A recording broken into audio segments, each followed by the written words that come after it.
Andrew, the South Bradley Galea deal has gone through and 25 have been on the table for a few days, but what's the significance of the later picks?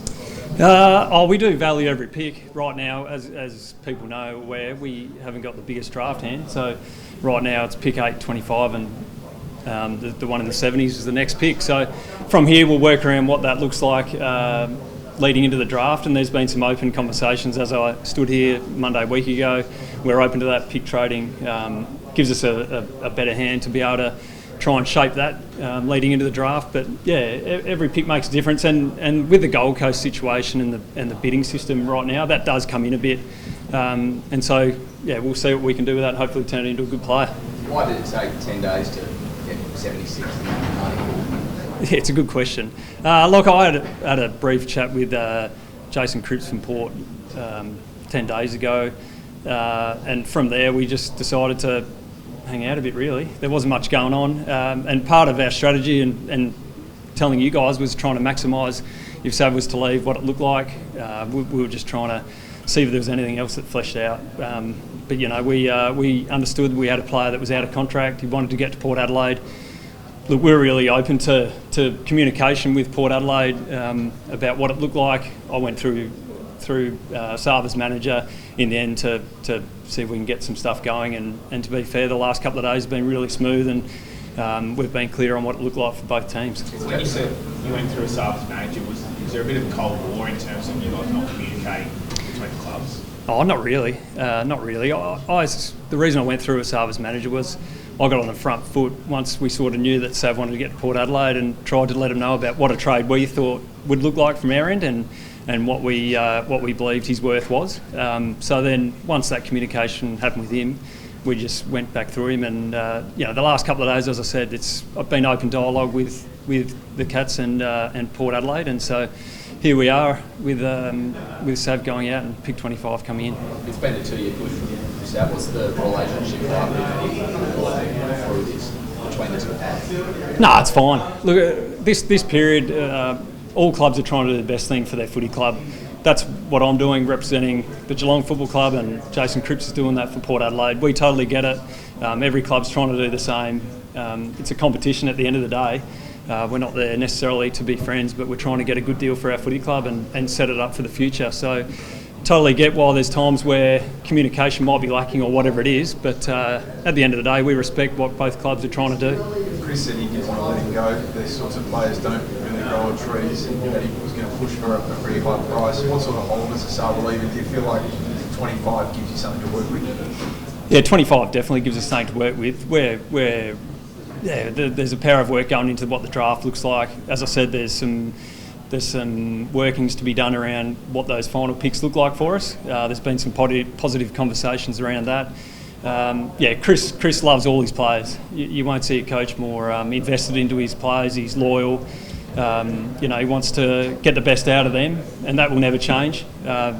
Ultimately, Chris's job is to coach the team, and mine's to make decisions around, what our list looks like and everything involved there. But clearly, we work together on that, and he has some weighting around those discussions. But yeah, you won't see a more loyal coach to his players than what Scotty is. What are you going to do with 94? Don't know yet. Do you know how many points it's worth? No, not many. But our recruiters are quite happy with that pick, and like I said, it's one of those things that who knows on draft night. It gives us something that there will be some picks that go missing through the picks with the Gold Coast Academy stuff. But then again, there's some that's going to get lost into just list spots. So who knows? It doesn't hurt to have it there for now, and we'll see where it ends up. Did you always think pick 25 was a pretty fair offer for a Sava, or were you hoping for a bit more to start? Leading into the trade period, we probably were hoping for a bit more, Pete, to be honest, but it wasn't an unrealistic or disrespectful offer by any means. And I think the communication from our end, from the initial conversation, it wasn't actually a knockback of that offer. It was more just detailing that we thought he was worth more. And that's so from there was just not much to discuss until the deadline comes closer and we get talking, we do a deal. Have you had much traction on your first pick? Yep. Yeah, there's some deals, some clubs interested in that pick, and rightly so. The more work we do, the more yeah, happy we are. It sits there, but once again, we'll look at this over how we potentially get 4 or so players in and what that looks like. And clearly, some stuff we did last year, what we'll do this year, and moving into the future. We're looking at a couple of year windows to do some things that we think we need to do as a footy club. 10, 14 and 20 for Adelaide, have they put any of those on the table? We've had discussions with Adelaide. Yeah, Reedy's always pretty active with what he wants to do. But they're not the only club that we're talking to about that.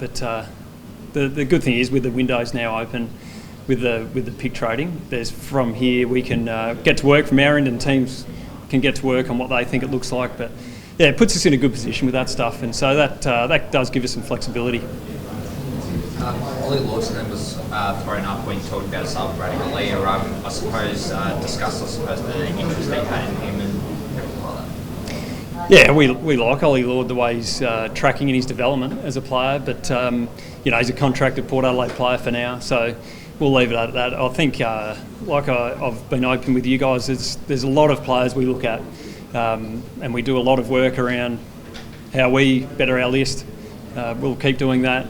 Ollie Lord's name, did come up, and we track these guys from afar. Clearly, there's a Geelong link down the line there, so any of those guys too, we do make sure we track them closer than others at times. Are you confident you can get a deal done with Max Hines before it sort of drags into next season?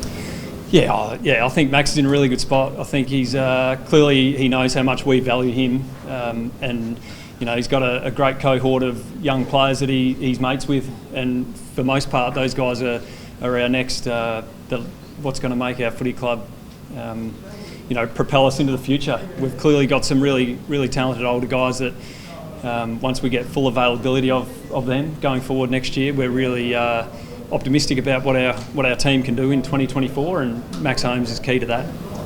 What was the delay in Tom Hawkins re-signing Andrew?